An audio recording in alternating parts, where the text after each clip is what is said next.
आसतु friends मु आज आपण नहीं आसी भेंडी मसला बिना पियाज रसुण अरुआ भात डालमा सहित खाइबे बहुत बहुत टेस्ट लगे।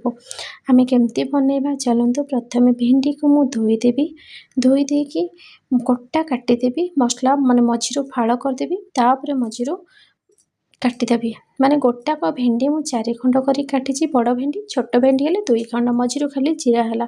एबे मसला देखंतु मु पकेइची, मु जेहेतु टिके अधिक मसला नेइची, गोटा कलरा भी नेबी। एका संगे मु मसला बाटी देइची। सोरिष, कला सोरिष, जीरा, धड़ा सोरिष, चिना बादाम एवं सुखिला लंका दे मु ग्राइंडिंग करदेली। पूरा चिकन भाव में मसला टी को बाटी देली। देखंतु एपरि भाव में आपण माने भी चिकन करी मसला टी को बाटी नै जेबे। एबे हमर कढ़ई रे तेल देदबा। कढ़ई रे तेल दे देके हमर कटा होइथिबा भेंडी को पकेइके भाजिबा। मुठी कटा होइथिबा भेंडी पकेइदेली। टिके भाजी देला परे स्वाद अनुसार लुण देदेली। 1 ରୁ 2 मिनिट ताकू घोड़े देबी, कहीं घोड़े देले भेंडी रो कलरटा बहुत सुंदर भाव में पड़ा आसीबो।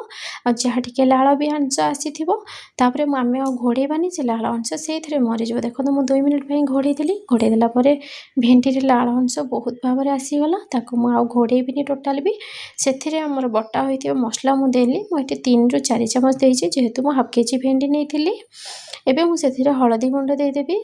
आउ आमे किछि दबानी, जेहेतु लुण पकेइथिले। मसला तो आपण देखिछथि मु कोन कोन पकेइथिले। एथिरे हमर बेसी किछि सामग्री दरकार नै।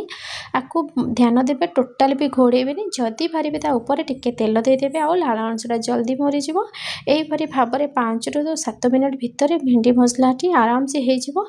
हेइ आसला बेलकु आमे लंका गुंड पकेइबा। कलरफुल एवं राग अनुसार बहुत टेस्ट लागुथला। देखंतु हमर हेइ गला केते सहजरे एवं केते जल्दी हेइ गला भेंडी मसला। आपण माने भी थारे घरे बनांतु, ट्राई करंतु, खांतु एवं कमेंट निहाती कहंतु भेंडी मसला केमती हेइची।